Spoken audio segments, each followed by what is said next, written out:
अस्सलामुअलैकुम, you are watching the Salim Bukhari show. This is me Faiza Riaz. नाजरीन, आज हमारे पास बहुत ज़्यादा ख़बरें हैं और सबसे पहले जो हम डिस्कशन करेंगे वो है जी, जो तमाम पाकिस्तान तहरीक इंसाफ के रहनुमा कहें या इंडिपेंडेंट कहें, उन सब ने मुश्तरका तौर पर जो प्रेस कॉन्फ्रेंस की है और प्रेस कॉन्फ्रेंस में उन्होंने एक वाइट पेपर जारी कर दिया है। उन्होंने कहा है कि 8 फरवरी को जब इलेक्शंस हुए तो रात तक तो हम जीते हुए थे, लेकिन जब सुबह उठे तो फॉर्म 47 के मुताबिक हम सब हार गए हुए थे। तो बैरिस्टर गौहर ने, उमर अयूब ने, शिबली फराज ने, इन सब ने मिलकर ये वाइट पेपर जारी किया है। दूसरी जानिब अली अमीन गंडापुर साहब जो कि CM KP के हैं, वो कहते हैं कि इस्लामाबाद में किसी को टिक कर बैठने नहीं देंगे।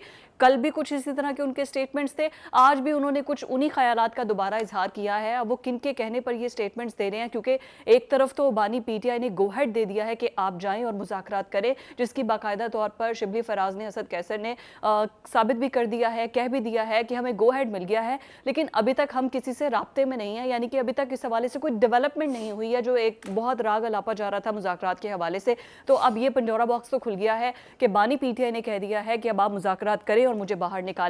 दूसरी जानिब बुशरा बीबी के वकील थे, क्योंकि आज जब केस की समाअत हुई है तो उसमें जजेस की जानिब से जो किरदार अदा किया गया है, वो ऐसा लग रहा था कि जैसे खुद बाकायदा तौर पर जो सवाल जवाब और क्रॉस क्वेश्चन का सेशन था, वो PTI के वकील कम जजेस और जो हुकूमती वकील थे उनकी जानिब दरमियान में ज़्यादा जो है वो सवाल जवाब का तबादला ख्याल हो रहा था। आखिर हुआ क्या है केस में, आपको डिटेल बताएंगे। बड़े ही सख्त रिमार्क्स दिए गए हैं जजेस के जानिब से कि बुशरा बीबी को आखिर अडियाला जेल मुंतकिल करना है या नहीं करना है, या क्यों नहीं अभी तक किया जा रहा है, इस पर डिटेल डिस्कशन करेंगे। और लास्ट भी हमारा गज़ा तो सेगमेंट होता ही है, उसमें जो डेवलपमेंट्स हुई हैं उस पर हम आपको बताएंगे। लेकिन सबसे पहले बुखारी साहब, आज तो लगता है कि कोई पॉलिटिशियन बाकी नहीं बचा, हर कोई बोला है, हर किसी ने। अभी थोड़ी देर पहले मरियम नवाज भी खिताब कर रही थी।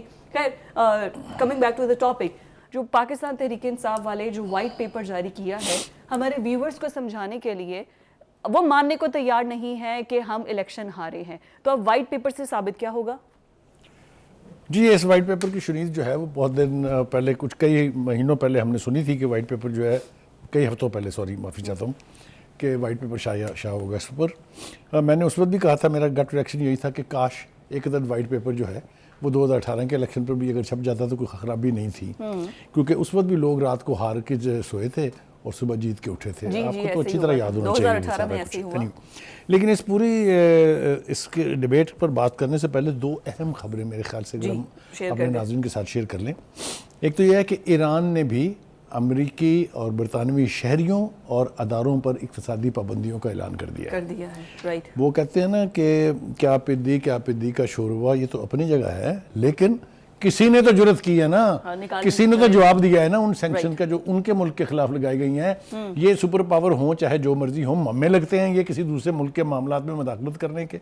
एनीवे, हैविंग सेड दैट, तो ये एक बहुत जरूरी बात थी, इसको हम डिस्कशन करेंगे ना। दूसरी बात ये है कि वो तो गज़ा के हवाले से होगी, लेकिन ये मैंने कहा मैं पहले शेयर कर लूँ। दूसरा ये है कि पाकिस्तान के फॉरेन ऑफिस ने आज एक अजीबोगरीब किस्म की वजाहत दी है, जिससे मेरे दिमाग की घंटियां जो है वो बजने लगी हैं। आर्मी चीफ की स्टेटमेंट के बाद? नहीं, मैं आप फॉरेन ऑफिस के स्टेटमेंट की बात कर रहा हूँ। वो ये कह रहे हैं कि पाकिस्तान जो है वो अपनी सरजमीन किसी को फौजी अड्डे कायम करने के लिए नहीं देगा।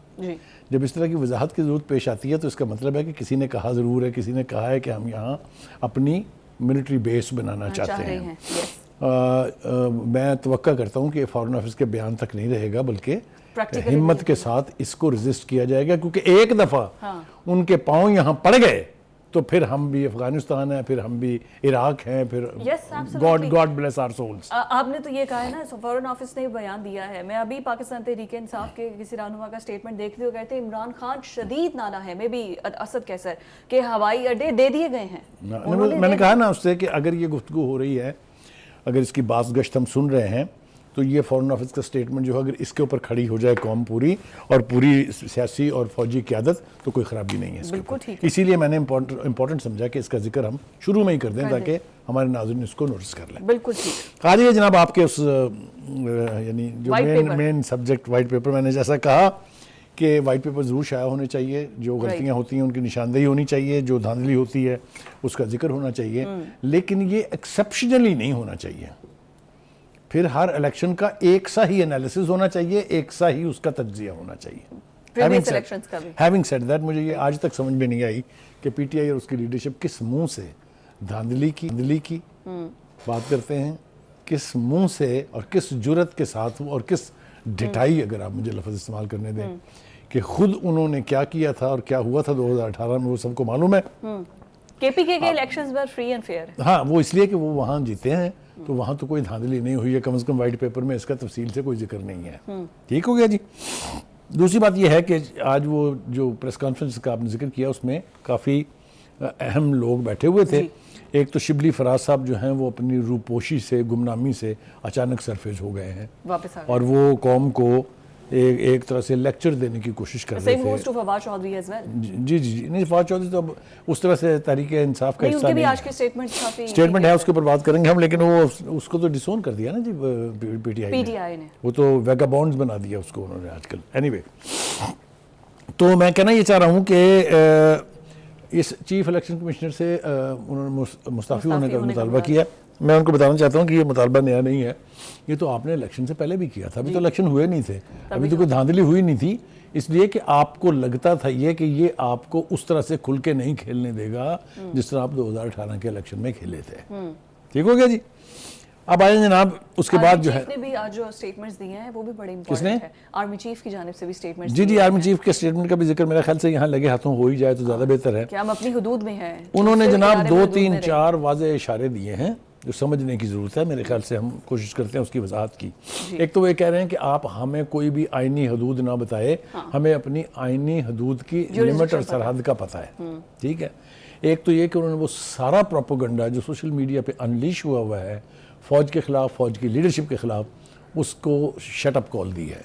एक तो मेरी ये इंटरप्रिटेशन है। दूसरी मेरी इंटरप्रिटेशन ये है कि उसने कहा कि ये जो आज़ादी राय के बहुत मामले बने हुए हैं ना जी, ये आप समझ रहे हैं मेरी मुराद किससे है कि किसी के खिलाफ अगर आप एक्शन लें, उसने कोई फेक न्यूज़ दी है, उसने कोई जाली खबर दी है, उसने खालिस्तान बेबुनियाद प्रोपेगेंडा किया है, उनके खिलाफ एक्शन होने पर बहुत तकलीफ होती है, ख़ासतौर से पीटीआई को, इसलिए कि उनकी सारी बुनियाद, उनका सारा ढांचा ही जो है वो सोशल मीडिया के ऊपर कायम है, और वहाँ मादर पिदर आज़ादी है, जो उनका दिल चाहता है वो कह रहे हैं, जो उनका दिल चाहता है वो दिखा रहे हैं। अगर आपको याद हो, इसी सोशल मीडिया ने, पीटीआई के सोशल मीडिया ने इस बेहयाई का मुजाहरा किया था कि पाकिस्तान के झंडे को जलाते हुए दिखाया था, पाकिस्तान के ग्रीन पासपोर्ट को आग लगाते हुए दिखाया था। मेरे ख्याल से आपने भी देखा होगा। सब कुछ ठीक है, ये सब कुछ करने की इजाज़त सिर्फ पीटीआई का जो सोशल मीडिया हैंडलर्स हैं, जो उसके पेड सरकारी ख़जाने से जिनको पैसे मिलते रहे, वो ये इस तरह का प्रोपेगेंडा करते हैं। फिर आपको मालूम होगा एक दफ़ा एक फ़ैसला उनके खिलाफ आ गया था, जो यानी असम्बलियाँ रिस्टोर कर दी थी चीफ जस्टिस ने उस वक्त के ने, हालांकि वो चीफ जस्टिस के बहुत बैशिंग हुई थी, बहुत सीरियस बैशिंग का हाल ये था कि वैनों के ऊपर उनकी तस्वीरें लगा के जूतियां बरसाई गई थी उनकी तस्वीरों के ऊपर, और सोशल मीडिया ने पीटीआई के बड़े तम तराक से उसको दिखाया था। तो उस वक्त मेरा दिल चाहता था कि मैं उस वक्त की अदलिया से कहूँ, पंजाबी की वो मिसाल है, मैं देना नहीं चाहता यहाँ पर, कि और बनो लाडले। हाँ जी, जी समझ गए ना मैं क्या कहना चाह रहा हूं? पहुंच गए हैं लोग, वहां तक पहुंच गए हैं। चीफ के इस हवाले से चीफ का दूसरा जो इशारा है वो एक तो ये आज़ादी राय का हवाला दे के जो दिल में आए कहने वालों को इशारा दिया उन्होंने। अगर वार्निंग पीटीआई को है तो वार्निंग बाकियों को भी है। दूसरी बात ये कि उन्होंने अपने अदारे की तरफ से भी एक तरह से ये एक्सप्लेन करने की कोशिश की है कि देखिए हम अपने लिमिट्स में रहेंगे, हम क्रॉस नहीं करेंगे until of course you provoke us to an extent where जो कुछ माजी में होता रहा है वो करना पड़े। खुदा न खास्ता अल्लाह ना करे कि वो दिन में और आप देखें जब उस तरह की सूरत हाल फिर दोबारा हो। हम 3 इंटरवेंशंस देख चुके हैं, हम चौथी को मुतहम्मल ही नहीं हो सकते। ठीक है जी, पूरी दुनिया में हमारी जिस तरह की बदनामी है, जिस तरह के हमारे अदलिया के का स्टेटस है, जिस तरह से फ़ौज की इंटरवेंशन के बारे में और ह्यूमन राइट्स के हवाले से हमारी जो सूरत हाल और गत बनती है बाहर, वो सबके सामने है। इसलिए हम नहीं चाहेंगे कि कोई ऐसी सूरत हाल हो जिसमें फिर हमारे लिए बदनामी और जिल्लत का बायस बने। आ जाए जनाब, अब फिर फौज के लिए बड़ी बदनामी की वापस आते हैं जनाब। देखिए जनाब, उमर अयूब साहब जो है फिर वही अपनी रट लगा के बैठे हुए हैं कि जनाब 180 सीटें हमें दे दो। भाई अल्लाह वास्ते दे दें, आपको कैसे दे दें, साबित भी तो करें ना आप। 45 फॉर्म का जब आपसे पूछा गया, जब आप ट्रिब्यूनल में गए तो आपने वहाँ अपने मोबाइल दिखा दिया कि जी हमने तो ये सोशल मीडिया पे देखा है। आपके सामने, मैं अपने पास से कुछ नहीं कह रहा हूँ। आप अपने केसेस बनाएं, ट्रिब्यूनल्स में जाएं और साबित करें केस कोई जी शऊर आदमी ये नहीं कह सकता कि अगर धांधली हुई है तो उसके ऊपर आंखें बंद कर ली जाएं। बिल्कुल आंखें बंद नहीं होनी चाहिए, लेकिन आप प्लेटफॉर्म इस्तेमाल करें जो आपको अवेलेबल है अंडर द कॉन्स्टिट्यूशन। अब ये वाइट पेपर जो सिर्फ जारी किया है वो करेंगे ना, इसी को लेके जाएंगे, करेक्ट। proofs वो होंगे। देखे ना, ये वाइट पेपर तो डॉक्यूमेंट नहीं है ना, वाइट पेपर तो ख्वाहिशात हैं। हाँ। सॉलिड सबूत की जब हम बात करते हैं तो आपको पता है कि आप वहाँ जेन्युइन proofs लेके 45 जाना फॉर्म लेके पड़ेगा। जाएं। कहें जनाब ये आपने जारी किए थे, क्योंकि इसके बारे में भी एक बहुत बड़ी रेवोल्यूशन हो चुकी हुई है कि जी ये इलेक्शन होने से पहले ही a large number of form 45 were already prepared. जो ही पहला फॉर्म 45 निकला है फिर रिलीज कर दिए गए। उसके फिर वो दस्तखत कर करके कॉपी कर करके कॉपी पेस्ट कर करके जो वो जारी हुए हैं। और यही बात वो फॉर्म 47 के बारे में कहते हैं। Correct. दोनों Okay. जानिब से बयान इसी तरह फाइन, देखिए ना किसी न किसी नतीजे पर पहुंचना है। और जो शबली फराज ने बातें की हैं मुज़ाकरात की, जो गो हेड दे दिया गया है, इस पर मैं चाहूंगी कि जी बिल्कुल ठीक है, आपने ये बिल्कुल सही बात है। देखिए इस वक्त सूरत हाल ये है कि पीटीआई के हवाले से मुज़ाकरात करने ना करने के हवाले से जितने मुंह हैं उतनी बातें हमने सुनी हैं। मैं जल्दी जल्दी मेन रिपीट कर देता हूँ। बानी पीटीआई ने कहा है किसी से मुज़ाकरात नहीं होंगे, याद है आपको? फिर बानी पीटीआई ने कहा है एस्टेब्लिशमेंट से बात करने के लिए मैं तैयार हूँ। यस। फिर कहा पॉलिटिकल प्रोसेस शुरू होना चाहिए, हम पॉलिटिकल पार्टीज के साथ बैठ के बात करने के लिए तैयार हैं। फिर उन्होंने कहा कि नहीं जनाब, हमारी तो बात सिर्फ एस्टेब्लिशमेंट से होगी क्योंकि वही हैं हु कॉल द शॉट्स। हाँ, ठीक है, हम पॉलिटिकल पार्टी से क्या बात करनी, हम उनसे क्या बात करेंगे, उनके इख्तियार में कुछ है ही उनके नहीं। इख्तियार में कुछ है। मतलब कहने का ये है कि जिसके मुंह में जो आ रहा है वो कह रहा है and they get away with it. एक दफ़ा पानी पीटीआई के मुंह से ये कहलवाना ज़रूरी है कि जी हम इस वक्त जो रूलिंग एलीट है, जिनमें पीपल्स पार्टी और नून लीग मेन प्लेयर्स हैं, इनके साथ बैठ के बातचीत करने के लिए तैयार हैं। मौलाना फजलुर रहमान के साथ मुज़ाकरात ऑब्वियसली वो तो तैयार हिस्सा है। बन जाएंगे। इस वक्त तो वो he is on the other side of the Other fence ना, side, yes. हुकूमत के साथ नहीं है। तो वो कह रहे हैं यही हमसे बात बात जो है वो राना सनाउल्लाह कह रहे हैं। हाँ। राना सनाउल्लाह कह Serious रहा है कि भाई एक दफ़ा फैसला कर लें कि बात करनी है तो हम तैयार हैं। अच्छी बात यह है कि इनकी इस ऑफर को जितनी दफ़ा भी की गई है, ये नून लीग की क़यादत ने Accept कभी ये नहीं कहा कि जनाब what nonsense are you talking, हम तो आपसे बात ही नहीं करेंगे। ये बहुत अच्छी बात है। पॉलिटिकल प्रोसेस में और पॉलिटिकल पार्टीज में ये कभी नहीं होता that you close your doors on your opponents के जी हम बात आपसे नहीं करेंगे। तो इस एतबार से मैं समझता हूँ कि मुज़ाकरात अगर करने हैं तो फिर ये इनिशिएट होने चाहिए। और कब करेंगे, अभी कितना इंतजार करें? नई हुकूमत आ गई है, नई हुकूमत बन गई है, 2 महीने होने को हैं। वही कह रहा हूँ कि जो फैसले आपने करने हैं जल्दी से करें, मुज़ाकरात करें, किसी किनारे लाएं। अब इस मुज़ाकरात का पस मंज़र क्या है? इसका पस मंज़र ये है कि जी साडा मियाँ बाहर ले आओ, बाहर आना चाहिए इमरान खान। ठीक है। Yes. यानी उसमें मुकदमात की नौयत क्या है, मुकदमात में सज़ाएँ कैसे हुई हैं, उस सब कुछ तो उन्होंने चैलेंज कर रखा है। जो अदालती रवैये हमने देखे हैं उससे हम बाद में बात करेंगे, मेरे ख्याल दूसरे सेगमेंट में बाद में उसमें लेकिन ये कि मुकदमात की नौयत ऐसी है कि जो सज़ाएँ हुई हैं वो अदालतें ही अंडू करेंगी, वो किसी सियासी प्रोसेस के नतीजे में कोई सिटिंग गवर्नमेंट नहीं कर सकती। लेकिन मुज़ाकरात हमने अदलिया से नहीं, पॉलिटिकल पार्टी से करनी है। नहीं, उन्होंने एक नई वो शर्त रखी है कि अगर हम हुकूमत से और इस्टेब्लिशमेंट से बात करेंगे तो बीच में अदलिया भी होनी चाहिए। ये भी पीटीआई का नया मुतालबा है बीच में गारंटर कि हाँ जी, हमें देखिए ना गारंटर्स की जहाँ तक बात है, पहली बात तो ये है कि मुझे बताएं कि खान साहब की गारंटी कौन देगा? जो जल्दी से सोच के बताएं, कोई नहीं देगा। नहीं, इसलिए कि बहुत उनका से सुबह judges की दोपहर मोहब्बत शाम है। एक मौजू पर 3 बैक एंड फोर्थ जाने का रिकॉर्ड मौजूद है। नहीं, कुछ जजेस को मोहब्बत है, जिस किस्म के रिमार्क्स आ रहे हैं ना, यानी उस मोहब्बत का इजहार जजेस और तरह से कर रहे हैं, जैसा मैंने कहा उसका जिक्र करते हैं सेकंड पार्ट में करते जी, बिल्कुल करते हैं। अच्छा जी, ये तो कंप्लीट हो गया। अच्छा, राना सनाउल्लाह का स्टेटमेंट और फवाद चौधरी का स्टेटमेंट। फवाद चौधरी कह रहे हैं मैं पीटीआई से गया ही कब था जो वापस आने के लिए मुझसे पूछा जा रहा है। मतलब वो तो अपने आप को अभी भी पीटीआई का हिस्सा समझ रहे हैं। तो ये जो खत लिखा गया था जेल में इमरान खान को कि जो नाराज होकर चले गए हैं, या नाराज तो नहीं, किसी प्रेशर के तहत चले गए हैं, उनको वापस पीटीआई में लेकर आए। नहीं, ये लेकर आने पर गौर किया जाएगा। हाँ, कोई गौर किया जाएगा। ये लेटर था। देखिए ये वो लोग हैं जिनको पार्टी डिसोन कर चुकी है। नहीं, अब चूंकि वुकला का एक गिर्द है इमरान खान, तो ये तो मैं आ रहा हूँ, मैं उसी तरफ आ रहा हूँ। पहली बात तो ये है कि फवाद चौधरी साहब हमारे दोस्त हैं। हाँ। उनको ये रियलाइज कर लेना चाहिए कि जिस पार्टी में वो थे, जिस पार्टी को वो छोड़ के गए थे, अब ये वो पार्टी नहीं है। The closest one, यही तो सबसे करीब। ये वो पार्टी नहीं है इसलिए हाँ। कि इसमें से 2 तो बड़े ग्रुप बन गए। हाँ, बन गए। एक बन गया जनाब परवेज़ खटक साहब के तहत जी, और दूसरा बन गया जनाब जहांगीर तरीन और अलीम खान के तहत। हाँ सो बिल्कुल। एक अलग पार्टी बड़ी से। तादाद जो इलेक्टेबल्स की थी वो तो इनको छोड़ के भाग गई। राइट। बाकी एक बड़ी तादाद उन लोगों की थी जिन पर मुकदमात कायम हुए वो रूपोश हो गए, इतने तो वो बहादुर हैं। हाँ, ठीक है ऐसे जी? हुए बिल्कुल। ठीक है, वो नारा तो ये लगता है ना कि जी पॉलिटिकल विक्टिमाइजेशन जो है उसका मुकाबला करना चाहिए, अदालतों में फेस करना चाहिए, लेकिन ये रूपोश हो गए, ये आस्ता आस्ता बरामद हो रहे हैं। आपने नहीं, देखा फवाद है चौधरी तो इस्तेकाम पाकिस्तान पार्टी में चले गए ना, मुंह छुपा के, पीछे इनकी वीडियोस। मैं वही कह रहा हूँ ना कि अगर वो इतनी ढिठाई से ये कह रहे हैं कि मैंने तो छोड़ी नहीं थी पार्टी, हाँ। तो फिर इन पर तरस खाया जा सकता है सिर्फ, और कुछ नहीं किया जा सकता, इसका कोई इलाज नहीं है। मगर ये वही रवैया है जो पीटीआई के लीडर का है, ये वही रवैया है जो उसके लीडर के जरिए नीचे तक आता है। वापस आ जाएंगे ये लोग। देखिए, गुजारिश ये है कि मैंने कहा, आपने मेरी बात नहीं सुनी, ये पार्टी वो पार्टी नहीं है। अब हाँ, इसके ऊपर अब वकला का कब्जा है। बिल्कुल ठीक है, ठीक है? लेकिन अगर वकला मान लीजिए किसी भी पॉलिटिकल एलिमेंट को पनपने नहीं देंगे। आपने देखा नहीं है कि सुबह से शाम तक एक दूसरे की कंट्राडिक्शंस होती रहती हैं। हाँ, वो शेर अफजल मरवत मरवत साहब साहब कुछ कह रहे हैं, बैरिस्टर गौहर साहब कुछ कह रहे हैं, अहमद अली खान साहब कुछ कह रहे हैं, जो सियासी लीडरशिप है वो कुछ और कह रही है। तो ये सब कुछ तो इस वक्त पार्टी के अंदर चल रहा है जो बहुत गंभीरता की सूरत हाल है। All is not well in the state of Denmark. आप समझ रहे हैं ना, स्टेट ऑफ डेनमार्क। या मतलब है वो हवाला है एक, ये प्रोवर्बियल सेइंग है। जो राना सनाउल्लाह कह रहे हैं कि मुज़ाकरात हम भी करेंगे, उधर से शबली फराज भी कह रहे हैं मुज़ाकरात।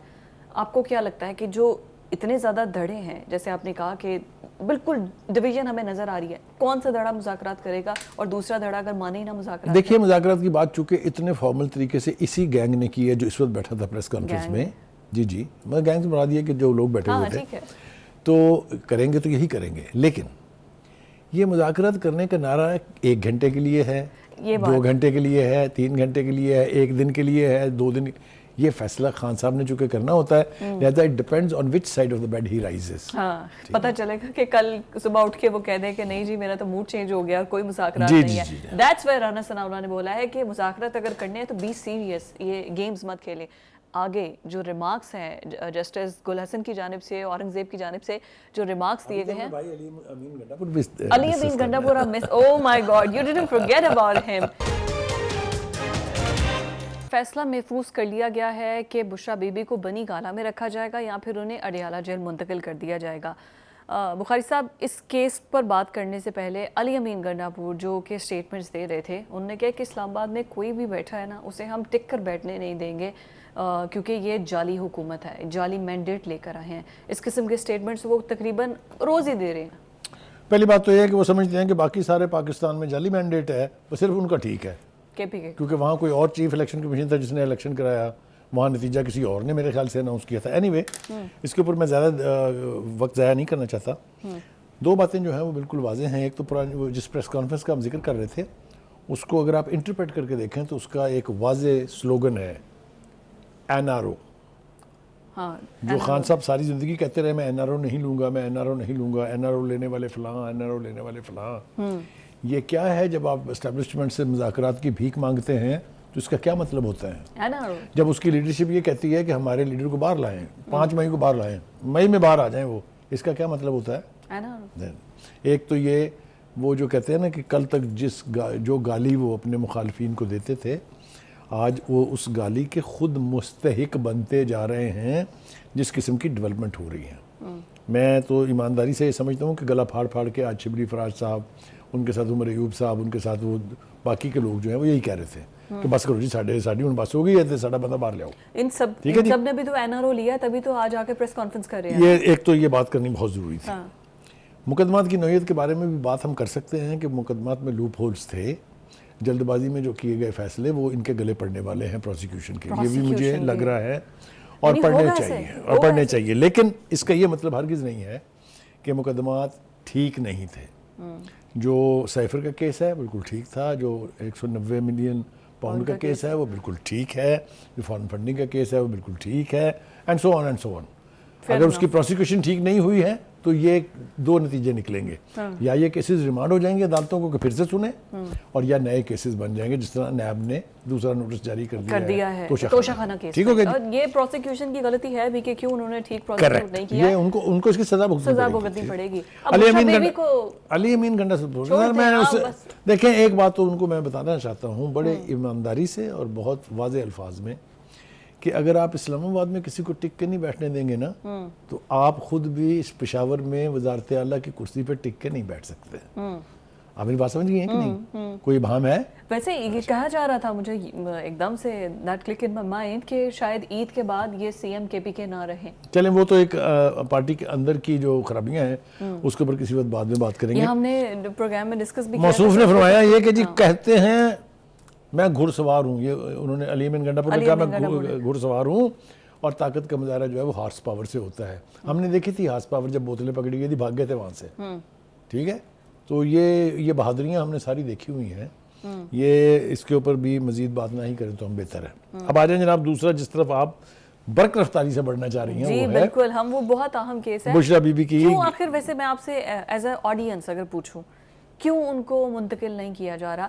जस्टिस साहब ने कहना तो ये वकील को चाहिए था, लेकिन जस्टिस गुलिस्तान औरंगजेब का सवाल बिल्कुल ठीक है। इमरान खान को अडयाला से बाहर नहीं ला सकते, उनकी जान को खतरा है। बुशरा बीबी को अडयाला जेल में नहीं लेके जा सकते, उनकी जान को खतरा है।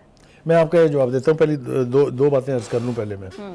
पहली बात तो ये है कि ये मैंने पहली दफ़ा देखा है कि कोई शख्स, खातून या मर्द, जो जेल जाने का शौक़ रखता हो घर छोड़ के। हाँ। ये आपने कभी सुना है? ये उल्टी गंगा कैसे बह रही है, एक बात। दूसरी बात ये है कि उनकी जान को खतरा है, हम थोड़ी कहते थे, हुकूमत थोड़ी कहती थी। कौन कहता था? खुद उनके पीटीआई के बाल्टियां पहन के कौन आता था? हाँ, काली चादरों और काली शील्ड में छुप के कौन आता था? असल में उन पे अटैक भी तो हुआ था ना वो रैली में। That's what I'm saying, कि हम अगर उनकी वो बात मान लें कि आपको जेन्युइनली खतरा है, तो फिर तो इनका जवाब ठीक है ना, एडमिनिस्ट्रेशन का कि नहीं ला सकते उनको। ठीक है।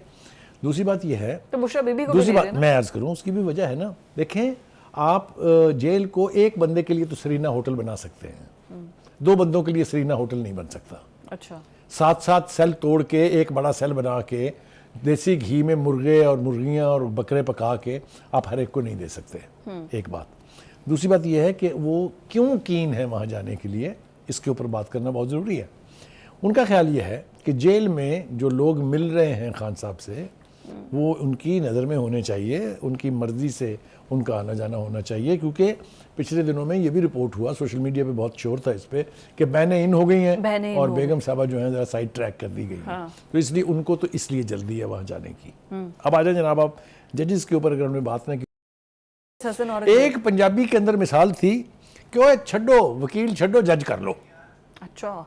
ये तो पहले ताने के तौर पर, सरकेसिज्म के तौर पर कहा जाता था, लेकिन अनफॉर्चुनेटली हमारी अदलिया की हालिया तारीख, हालिया से मुराद मेरी पिछले 5-10 साल, उसको अगर आप देख लें, पनामा केस कैसे आया था कि नहीं याद? खान साहब तो चौकों में जलसे कर रहे थे ना, वो सुप्रीम कोर्ट के जस्टिस साहब ने कहा नहीं मेरे को लाओ, मैं I will give you the early relief. तो ये भी हमने देखा। अब आ जाए जनाब, इस वक्त जो प्रोसीडिंग चल रही है, बिल्कुल आप इस 5-6-7 पैराग्राफ को आप सोशल मीडिया पे डाल दीजिए और सवाल पूछिए कि क्या ये रिमार्क्स एक जज के हो सकते हैं जो रेडिकूल कर रहा हो प्रोसिक्यूशन को हर अगले जुमले में। मैंने सुना था ये प्रोवर्बियली कि जज नहीं बोलते, जजों के फैसले बोलते हैं। यहां तो बोल ही सिर्फ जज रहे हैं, और जज पूछना चाह रहे हैं ना कि आखिर वजह क्या है। अच्छा, ये उनके वकील काहे के लिए? फिर उनके वकील साहब तो खामोश बैठे हैं, वो बैठेंगे, ओपनिंग स्टेटमेंट दी है। नहीं, वो खामोश बैठेंगे ना, इसलिए कि उनका काम जो जज साहब कर रहे हैं, उनको क्या जरूरत है बोलने की। तो मतलब कहने के कि जिस तरीके से प्रोसीडिंग्स को चलाया जा रहा है, इसके ऊपर भी सवालिया निशान है। अच्छा, वैसे अगर प्रोसिक्यूशन वीक है, हाँ। अगर इस्तखासा वीक है, हाँ। तो प्रोसीडिंग्स का भी हाल उतना ही हो रहा है। इस्तगासा में देखें, बाकी तमाम जो कह रहे हैं कि खवातीन, बुशरा बीवी को बनी गाला में रखने के बाद 141 के करीब खवातीन अडयाला जेल लाई गई हैं, तो वो क्वेश्चन तो ठीक है ना, फिर उनको भी घर भेजें, सब जेल कर दे। देखें, ये भी बड़ी डिबेट ओपन हो जाएगी। हाँ, ओपन तो फिर सारे कैदियों को 8-8 कमरों का सेल दे ना। हाँ, नहीं, उनको तो रखे ना फिर जेल के अंदर। मैं वही कह रहा हूँ ना कि उनको भी सेल दे। हाँ। उन्हें भी देसी बकरों में पक्के हुए बकरे और मुर्गियां खिलाएं। तो ये जो है ना, ये आर्गूमेंट की हद तक ठीक है, इल्ज़ाम तराशी की हद तक भी ठीक है, लेकिन इसकी सब्सटेंस को अगर आप देखें तो कैदियों के साथ आम आदमी से बेहतर सलूक का किसी आइन में नहीं लिखा हुआ, किसी कानून में नहीं लिखा हुआ। कैदी कैदी होता है, कैदी ठीक है। और रिसेंट हिस्ट्री में एक ग्लास भी बड़े बड़े लीडरों को कैदियों की तरह रखा गया। हाँ। शायद खकान अब्बासी से बात शुरू कर ले, नवाज शरीफ तक आ जाए, मरीम नवाज तक आ जाए, डेथ सेल तक रहे थे, ठीक है। सबको तो पता है। इसलिए ये हमें ना सुनाए, उनको याद रहना चाहिए कि उनके दौर में जब उनका बानी जो है वो गला फाड़ फाड़ के कहता था किसी को नहीं छोड़ूंगा, जेलें भर दूंगा। चोर और डाकू की सलाहें बनाने वाले लोगों को अब अपना जो शूमीय किस्मत कह लें या शूमीय हालात कह लें या वो एक और कहा जाता है कि मुकाफात अमल कह लें, जो भी है फेस करें ना, बहादुर बने। अब फेस कर रहे हैं ना, फैसला महफूज हो गया, लेट्स सी कि आगे बनता क्या है। फैसला अगर आप कहें तो मैं सुना देता हूं अभी। नहीं हम मैं तो सुनाऊंगा, मैं सुनाऊंगा। कारी साहब हम जजेस पर ही छोड़ते हैं फैसला। हम चलिए जनाब आगे आ जाए जनाब, आप जजमेंट जो आपका उसका वक्त गुजरता जा रहा है। बिल्कुल, मुझे ब्रेक के लिए कहा जा रहा है नहीं, मोहसिन नकवी डिस्कस किए बगैर हम नहीं जा सकते। यस, उनकी मुलाकात हुई है एमक्यूएम के वफ्द के साथ।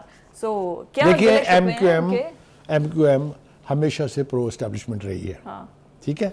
कुछ लोग तो ये भी कहते हैं कि उसका वजूद भी कायम हुआ था एस्टैब्लिशमेंट की मर्जी और नॉट से। इस वक्त वो थोड़े से भिपरे हुए हैं, हाँ जी, थोड़े से उनके गिले शिकवे जायज़ हो सकते हैं। मोहसिन नकवी नाउ एक ऐसे रोल में है जहां वो अगर किसी को गारंटी देंगे या किसी से वादा करेंगे कि मैं आपके मसाइल हल करा दूंगा, तो लोग उन पर एतबार करेंगे। वजूहात बयान करने की इस वक्त जरूरत नहीं, सबको पता है। बिल्कुल ठीक हो तो गया। उन्होंने टॉप लीडरशिप जो है, मुस्तफ़ा कमाल हैं, खालिद मकबूल सिद्दीकी साहब हैं और फारूक सत्तारी है, इस वक्त टॉप एलीट है एमक्यूएम की। उनसे मुज़ाकरात हुए और जिस तरह की हमने बॉडी लैंग्वेज देखी है, ऐसे लगता है कि उनके बीच में किसी न किसी पॉइंट के ऊपर मुफाहमत हो जाएगी। जाहिर है गवर्नमेंट में रहना है उन्होंने, तो फिर मुफाहमत तो करनी है। गज़ा की सूरत हाल की बात करें तो बुखारी साहब, रोज़ाना की बुनियाद पर शहादतें वो तो अलग चैप्टर है, लेकिन अभी जो ईरानी सुप्रीम लीडर हैं उनका स्टेटमेंट कि इसराइल और सऊदी ताल्लुकात को बेहतर करवाने के बाद जो मशरिक़ वुस्ता है उसमें अमन का क़याम ये सिर्फ ख्वाहिश है, इस किस्म के स्टेटमेंट को दिए जा रहे हैं। मेरे ख्याल से बहुत सही सिमत में इशारा किया है ख़ामेनी साहब ने। उनका कहना यह है कि ये जो जिस तरीके से ओवरकम करने की कोशिश की जा रही है, जो इसराइल ने वहाँ इंसानियत के ख़िलाफ़ मज़ालिम ढाए हैं कि दो मुल्कों की आपस में सुलह करा दी जाए तो उससे सारा मामला हट जाएगा। हाँ। ये बिल्कुल नहीं होगा और ना ऐसा होने दिया जाएगा। एक बात। दूसरी बात ये कि तमाम तर प्रेशर के बावजूद दुनिया भर में बिल्डअप हो रहा है, चाहे वो यूनिवर्सिटीज़ हैं, चाहे वो यूरोप के अमेरिका के शहर हैं, चाहे मुस्लिम दुनिया के अंदर भी बहुत इसके ऊपर प्रोटेस्ट हो रहे हैं। हमारे यहाँ जमात इस्लामी इस इशू को लेके बहुत ज़बरदस्त तरीके से कर रही है। वो उस सब कुछ का प्रेशर जो है उसका तकाजा ये नहीं है कि दो मुल्कों की सुलह कराओ तो छुट्टी। हाँ। उसका तकाजा ये है कि इसको अंडू किया जाए जो कुछ इसराइल ने किया है और पीस वहाँ जो है लाया जाए। नेतन्याहू साहब जो है अपने पागलपन के दौरे जो हैं उनको बहुत शिद्दत से पढ़ रहे हैं। अभी भी वो कह रहे हैं कि जी जंग का खात्मा जिस भी मुआहदे में होगा उसको हम नहीं मानते, क्योंकि ये जंग तो ख़त्म नहीं होगी जब तक हमास ख़त्म नहीं होता। उस बेवकूफ़ शख्स को किसी ने ये बताया नहीं है कि इतना अरसा हो गया आपको, अब तो ये 3 महीने से 6 महीने से भी ज़्यादा जंग हो गई है कि अब तक हमास का आप कुछ नहीं बिगाड़ सके हैं। अपने इतने फौजी मरवा लिए हैं, आपने अपना इतना नुकसान किया है, इतना बारूद, इतना जंगी साजो सामान आपने जंग में झोंका है, एक रत्ती भर फर्क नहीं पड़ा। और ये बात हम नहीं कह रहे, ये जो इजरायली मीडिया वो भी कह रहा है, इसराइल के रिटायर्ड जनरल भी कह रहे हैं, फ्रांस के जो फौजी एक्सपर्ट्स हैं वो भी कह रहे हैं। हाँ। तो अब ये जो कह रहे हैं कि हमने एंथनी ब्लिंकन को कह दिया है कि रफा किसी चीज़ के साथ मशरूत नहीं है, उस पर हमने अटैक करना है। देखिए वो कहते हैं ना पंजाबी ज़ुबान में अत खुदा दा वैर है, let them go to Rafah but there is an end to everything. उसके बाद क्या होगा और क्या नहीं होगा ये तो अल्लाह ताला की ज़ात को मालूम है। लेकिन वो कहते हैं किसी चीज़ को आप जितनी शिद्दत के साथ दीवार से लगाएंगे उससे ज़्यादा शिद्दत के साथ वो वापस आती है। और ये बार बार मैं अपने प्रोग्रामों में कहता रहा हूँ कि नेतन्याहू साहब be ready for that time. आपको एक तो मार अपने अंदर से पड़ेगी और एक जहां जहां ज्यूज हैं और जहां जहां फलस्तीनियन हैं वो इंतकाम का जज्बा जिस दिन भड़केगा तो ये आग पूरी दुनिया में लगेगी। बिल्कुल, और लगी हुई है आई थिंक। और हमास का फिर भी ये कुछ भी नहीं बिगाड़ पा रहे, ये एक बड़ी क्लियर। हमारे आर्मी चीफ ने जो एक बात कही वो मेरे ख्याल से कहना बहुत ज़रूरी है। उन्होंने कहा है कि गजा जंग से मालूम होता है कि जंगें क्या क्या मसाहब सामने लाती लेकर हैं। आती हैं। Yes. उन्होंने ये एक तरह से यानी जो यकजहती का इजहार भी किया है। हाँ जी। जो गजा में लोग अपनी बच्चे, जानों के नजराने दे रहे हैं, हाँ, बच्चों के खवातीन। साथ जो कुछ हो रहा है, और साथ ही उन्होंने ये भी कहा कि कश्मीर एक दूसरी मिसाल है। हाँ। कहीं भी रियासती जबर जो है वो सारी ज़िंदगी कायम नहीं रह सकता। इसका अल्टीमेटली कोई ना कोई मंतकी नतीजा होकर निकलेगा। बिल्कुल ठीक हो गया बुखारी साहब, थैंक यू सो मच। और नाजरीन, ये था हमारा आज का प्रोग्राम। उम्मीद है कि गज़ा में जो सूरत हाल है वो किसी तरह से नॉर्मलाइज हो और मुस्लिम उम्मा साथ इसके साथ खड़ी हो, फ़लस्तीनियों के साथ खड़ी हो। आपसे अब नेक्स्ट वीक मुलाकात होगी। अल्लाह हाफ़िज़।